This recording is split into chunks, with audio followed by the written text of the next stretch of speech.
saking kawibawan panjenengan. Panjenengan boten sisa jingkar saking kursi damar maison danu. Cekap kula lan sedaya para nayaka praja ingkang badhe mangsulaken pawongan menika Kanjeng. Bagus. Pranyata kowe tumenggung kang tanggung jawab. Lungguhmu dipelake dicik. Kamu wis taken dawuh. Sirawati Brak. Sirawati. Ah, dawuh tinimbalan kula Kanjeng. Rada maju Swan. Ah, nggih, istaken dawuh. Kepriye? Sekabeng jejiwamu minangka tetinding para prajurit ana ing Kabupaten Pati. Nuwun sewu Kanjeng. Anggen kula gladi sedaya. Para prajurit wonten ing Kabupaten Pati sedaya sampun manunggal dados tunggal Kanjeng. Sing tegese manunggal dadi sawiji. Sing tegese manunggal dados sawiji menika tasih nyengkuyung saking kajenengan Kanjeng. Iya. Kowe pancen Sirawati sing ora kendhat nggonmu sinau ing babagan olah kidaning peperangan. Olah kidaning kaprajuritan. Nggih. Pati dimen sanso sentoso. Dipelak ingin mulungguh. Istaken dawuh. Prajurit pelamping. Kepriye? Nggonmu jaga paregolan. Wis beres apa durung? Wis menika sampun beres. Ono ae cekak aos kepenak. Lenggah kepenak kene dhisik. Nggih. Wangsul penjaringan. Kakang Patik penjaringan. Paring pandiku kula Kanjeng Padwasis.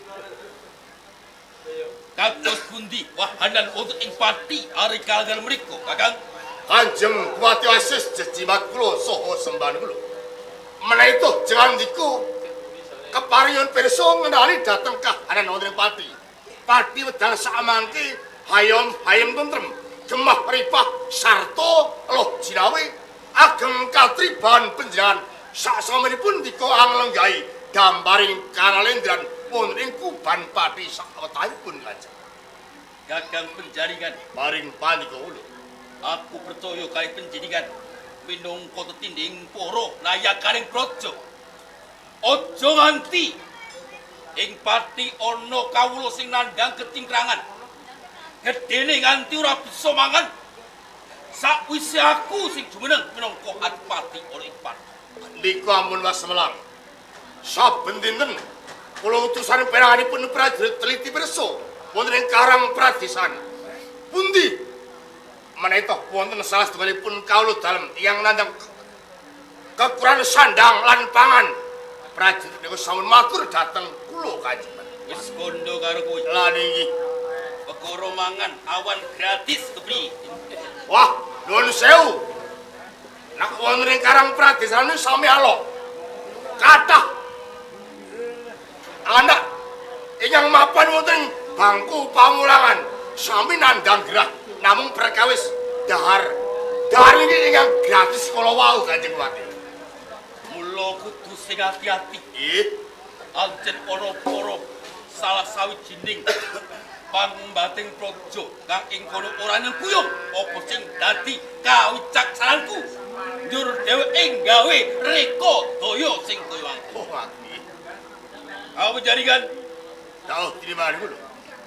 mbok menawa nutuhake tandha pitakon ing salbeting penggalih. Dene iki dudu titi wancine pase Pakadagun. Ana ing pakang penjaringan lan kabeh para nayakaning praja. Ndak awe kang supo ngadhep ana ing pendopo Kabupaten Pati. Kakang wis ana loro telu pisuanan. Aku rasuan ana ing Kasultanan.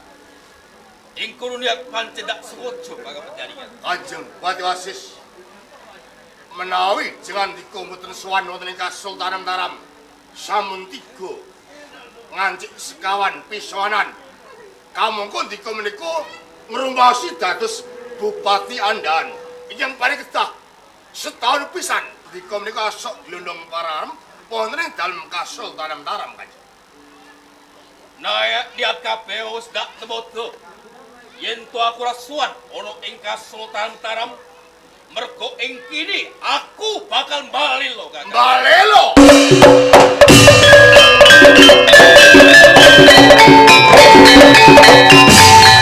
Basis ngagem pawatan menapa menawi andan balelo meniku kadmuk lepat ngerso dalem Kanjeng Sultan wonten Kasultanan. Kabeh mau merkoloro atiku saka kawicaksanane Kamas Panban Senopati rikala semana. Mesti siramu kelian alam bedah mediun balilane Adipati Ronggo Jumeno. Ing kono Panembahan nate sayembara sak mangsa mediun bedah putri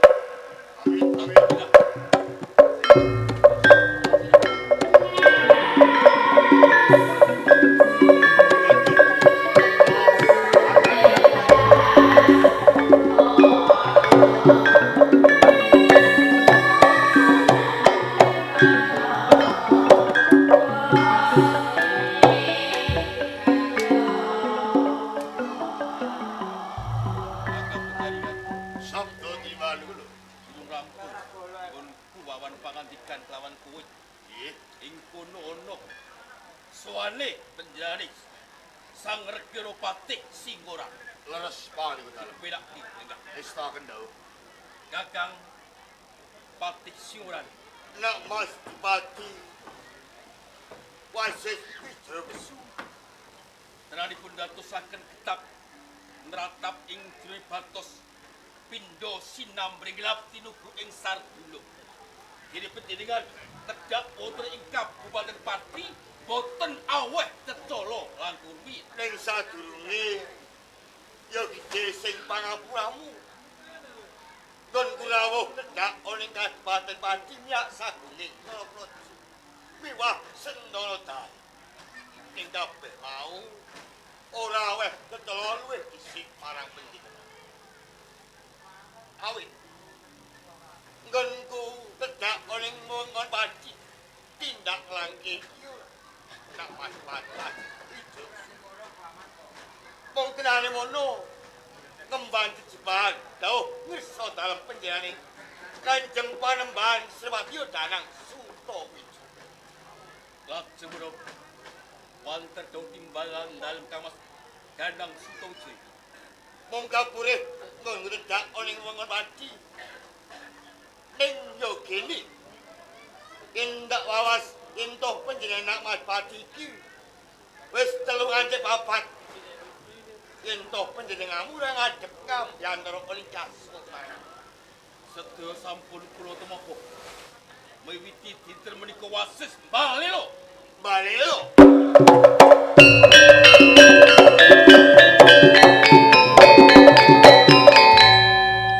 Nuwun sewu Mas Pati. Intoh sampean balelo dateng negari Kasultanan mentah. Mesti wae ana sebab lan musababe. Yen toh panjenenganmu ayu Mas Pati. Ora ngabiyantara ing Kasultanan mentah. Ning coba panjenenganku mundhut priksa. Karben bloko nggonku nampa Pak. Gusti Penjaringan, Iya. Gusti Singoranu. Yen kula boten suwan niat dak temoho merga lara atiku. Aku ora cocok lan ora tondong marang kawicaksanane Panembahan Senopati. Mesti sampeyan kebuka. Alam bedah mediun. Balilane Adipati Ronggo Jumeno. Semono Panembahan Senopati nate sayembara. Besok kalamunto mediun bedah Ronggo Jumeno gelem ngakoni lan manungkul ana ing Kasultanan Utara. Putri Boyongan bakal dipasrahake kalih kula. Niki ngopo? Sak sampunipun mediun bedah Putri Boyongan Retno Dumilah ora dipasrahke karo wasis ning kapula dirasuk minangka karo ampean marang penjene Kamas Panembahan Senopati. Mas Pati. Iya. Kuwi sing dadi loronan. Ping Pido. Perkara jalan sekeber titihak. Sing rikala semua suwun karo Kapas Dadang Suto Wijaya. Aku lilo. Aku ikhlas. Ning sing dadi loro atiku. Rikane aku suwan ana ing Kasultanan Mataram. Jalan sekeber diliru sapi pragolo. Aku diwenehi sapi pragolo. Aku nuntun sapi. Metu saka gapura yaksa ing Kasultanan Mataram. Kawula Mataram padha surak ambata rupa. Para nayakaning praja padha ngece lan nyetenges karo aku. Aku dipadhakke buruh angon sing lagi mulih. Iku sing dadi larane ati. Daden. Perkara panjenengan Mas Pati ra kersa. Ngabyan nuruk ning Kasultanan Mataram marang panjenengan Kanjeng Panembahan. Mung perkara gugure rangga juna oling medhi. Yen toh panjenengan Mas Pati darbe pangriba sekiranya toh poin iki diai ganti sapi sing pendopak Kasultanan. Yo ning kabeh bau nak Mas. Tekaku joning pendopo Kadipaten Pati. Kemban dawuh marang Kanjeng Panembahan Pati yo Danang Sutawijaya. Oh, cukup. Ayo. Ndak dereki ngabiyanto ning Kasultanan Mataram. Sarimbit marang panjenengan. Sioranu. Ora usah kepeksa karo aku. Ndak jaluk kita tundung saka Pendhawa Pati. Bali ora ing Mataram kuwi. Ndak jalui. Kan gawe rangga tak sulit. Wangsanmu. Nanti.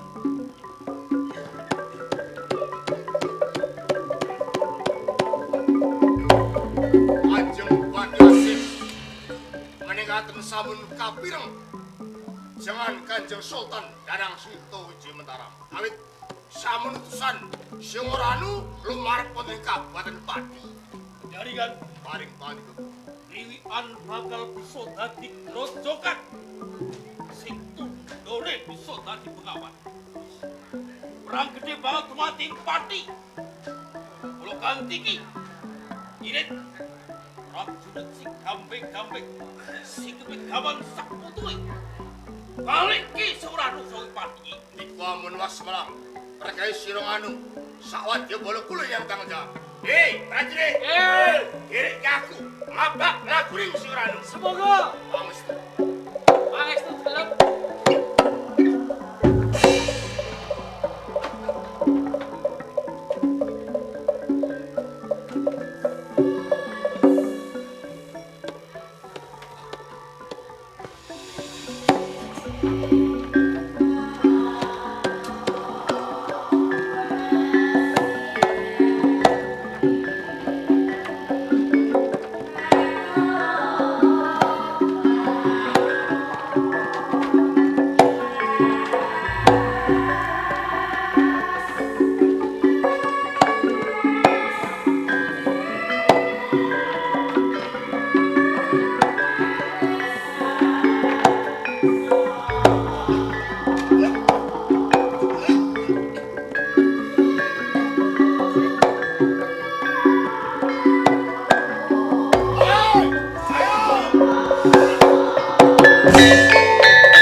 Lati seorang penjaringan tindak diko temu Jepati Putrijen.